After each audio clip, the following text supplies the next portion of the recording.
মুসলিম ভাইরা আমার, আপনারা সবাই জানেন আমি দীর্ঘ লম্বা একটা আলোচনা আপনাদের সামনে প্রতি সপ্তাহে আলোচনা করি। আমি বিভিন্ন ঘটনার মাধ্যমে আপনাদেরকে বুঝাই নিয়েছি যে একজন সন্তানের জন্য মা বাবার কত কার্যকারী। ঠিক তেমন করে আজকে একটা ঘটনা আপনাদেরকে বলবো। প্রিয় ভাই আমার, আসলে আনাস রাদিয়াল্লাহু তাআলা আনহু কখন আপনাদেরকে জানাবো। হযরত আনাসের বাড়িতে মায়া নবীকে বিন্তালাপ করলেন। তো যিনি রাসূল হযরত আনাসের বাড়িতে আসলেন। আনাসের বাড়িতে আসার আগে রাসূল সাল্লাল্লাহু তাআলা হযরত আনাস তার মাকে ডাকতে বলছে, আম্মা জান,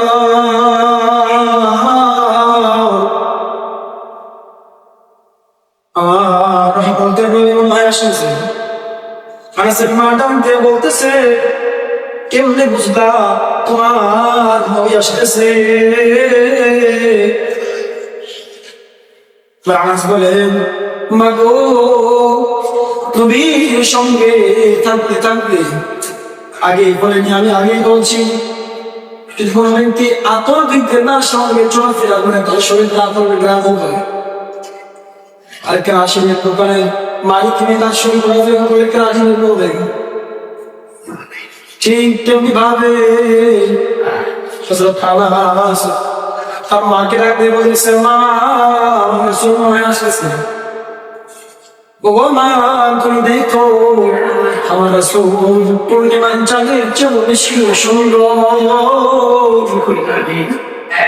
আনাস রাদিয়াল্লাহু তাআলা আনহু হযরত আনাসের মা বলতেছে, ও বাবা, মা সবের নবী কখন আসবে? ও বাবা, নবী দাঁড়াই গো, আসমানের দিকে তাকাও, পূর্ণিমার চাঁদের দিকে তাকাও, আমি দেখবো আমার নবী বেশি সুন্দর নাকি পূর্ণিমার চাঁদ বেশি সুন্দর। আনাস বলে, ও বাবা, তুমি দেখো পূর্ণিমার চাঁদের চেয়ে বেশি সুন্দর আমার নবী। এবার যখন দূর থেকে দেখা যায় রাসূল আসতেছে, না ভাব দেখা যায়। আনাস তার মাকে ডেকে বলে, মাগো, ওই যে আমার রাসূল আসতেছে মা। এই কথা শুনে বন্ধু আনাসের মা আনাস রে বলতেছে, বাবা তুই আমার সামনে একটু দাঁড়াবি, আমি তোকে চড়ে লইয়া নবীকে দেখবো। আরেকবার আসমানের দিকে তাকায় পূর্ণিমার চাঁদকে দেখবো। এবার সুলতান সামনে গিয়ে যখন দাঁড়াইলেন, পিছন দিয়ে ঘুরি না আনাসের মা সন্তানকে জড়ায় ধরলো, জড়ায় ধরে একবার তোর দিকে তাকায়, আসমানের দিকে তাকায়, একবার নিচের দিকে তাকায়, ভাই আমার রাসূলের দিকে তাকায়। কেউ মুসলিম ভাই সেদিক তাকাতাকি না কইরা গভীর খেয়াল করে বুঝবেন, নিবেন কান লাগিয়ে কথা কোনো শুনবেন। এ বন্ধু আমার, আনাসের মা এবার কাঁদতেছে। আনাসের বুক ঝরঝর করে পানি করতে করতে বেঁচে গেছে। আনাস বুঝতে নেই করলেন না, আর যায় বাকি হইল না যে তার মা জননী রাসূলকে দেখে কান্না করতেছে। এবার ইস্তেকামায় চোখটা মুছাতে হবে, ইস্তেকা চোখ মুছতেছে। এবার মোছার সময় মাকে বলে, মারে ও মা, তুই কাঁদিস কেন? মাগো, তুই কাঁদিস কেন? মা বলতেছে, সন্তান রে, আমি তোকে জড়ায়া ধইরা একবার আসমানের দিকে তাকাইয়া আমি পূর্ণিমার চাঁদকে দেখি, আরেকবার আমার এই যুগ নবীকে দেখি। ও মা, তুমি কি দেখলাম, কি বুঝলাম? আনাস রাদিয়াল্লাহু তাআলা মা বলে, ও সন্তান, আল্লাহি তাআলাহি কাবা কসম, ওই কাবার মালিকের কসম, পূর্ণিমার চাঁদের থেকে হাজার হাজার কোটি গুণ বেশি সুন্দর রাসূল। রাসূল এসেছে, নবী এসেছে, হাবিব এসেছে, নবী এসেছে। এবার রাসূল যখন আসলেন, ঘরের ভিতরে ঢুকলেন। আনাস রাদিয়াল্লাহু তাআলা ওনার মা যখন রাসূলের সাথে খাবার দেওয়ার পর রাসূল বলছেন, আমি তোমাদের বাড়ি মোহাম্মদ, তোমরা যদি আমার অনুমতি না দেয় আমি কেমন করে খাবো? দেখেন, ইসলাম আমাদের দিন বেশি নাই, আমরা তো না খেতে গেলে অবশ্যই খায় পারলেই চলে, এরকম না সেটা আমাদের। কিন্তু আমার নবী তা করেন না। আমার নবী মানুষের পানিতে দামাতে গিয়াও তাদের অনুমতি চাইছে, অনুমতি দেন, এরপরে সে মন। এবার আনাসের মা বলতেছে, নবীজি আপনাকে খাওয়ানোর জন্য এনেছি। এবার নবী বিসমিল্লাহ বইলা খাবার খাওয়া সম্পূর্ণ, খাবার শেষ করব, রাসূল যখন দোয়া করবে এবং আনাস রাদিয়াল্লাহু তাআলা বলে, ও নবীজি, ও এতিম নবী, ও মুহাম্মদ নবী, আপনার কাছে আমার কিছু ফরিয়াদ ছিল, আরজ ছিল।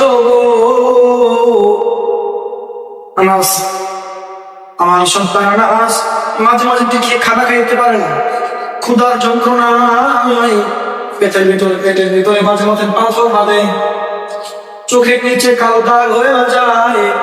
আমি মা কেমন করে সহ্য করি গো নবী আমার। আনাসের মায়ের কথা শুনে নবী আমার ঝরঝর করে কাঁদতেছে। এবার আনাস লাগবে বলে, নবী আমার কাঁদেন কেন? আমার নবী ডেকে বলে, ও আনাস, তোমার মা তো জীবিত, আমার মা মৃত, তোমার মা এখন বেঁচে আছে গো আনাস, তোমার গোটা জান্নাত এখন জীবিত।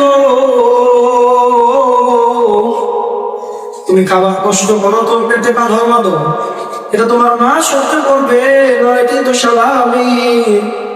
কেন আল্লাহ ভালোর পরে যদি মানুষের যখন কারো ভালোবাসা থাকে সেটা হলো মা। কারণ আজ তুমি যাবো কিনা জানি না, একজন বাবা সন্তানের লাশ নিয়ে কাঁধে বইরা নিয়ে কবর চাইতে পারে, কিন্তু একজন মা সন্তানের লাশের সাথে সাথে কবর পর্যন্ত যাইতে পারে না। কারণ সন্তানকে কবর দেওয়ার সময় সন্তানের সঙ্গে সঙ্গে মা বসে খাই লাশে অশ্বয় মরবে।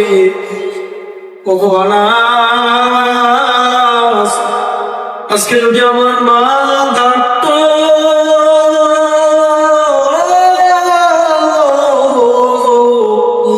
আমার মা সহ্য করতে পারত না,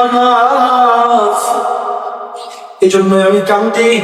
এবার সাহাবী আনাসের মা বলতেছে, আপনি তো আপনার কাছে দোয়া করেন আমার সন্তানদের যেন আল্লাহ ধনী বানায় দেয়।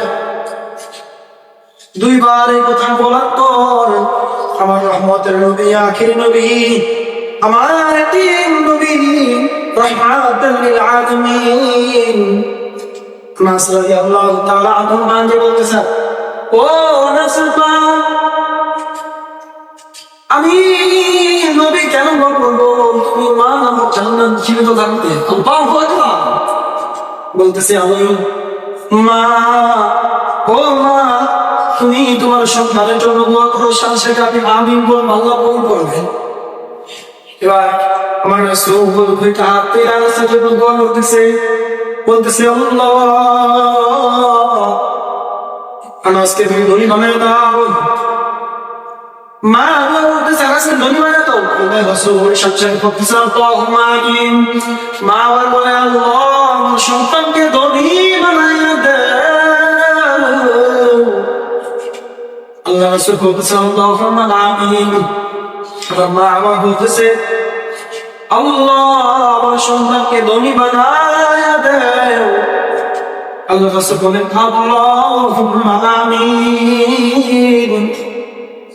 দোয়া শেষ, এবার 1 মাস হলো, 2 মাস, 3 মাস, 4 মাস, 5 মাস, 11, 6 মাস, 7 মাস, 8 মাস, 10 মাস, 11 মাস, 12 মাস, 1 বছর পরে বন্ধু আনাসের মা জননী পৃথিবীর মানুষদেরকে জানায় দিলে, বলেন হে পৃথিবীর মানুষের শোনো, অন্য বছরে আমার নাসির খেজুর বাগানে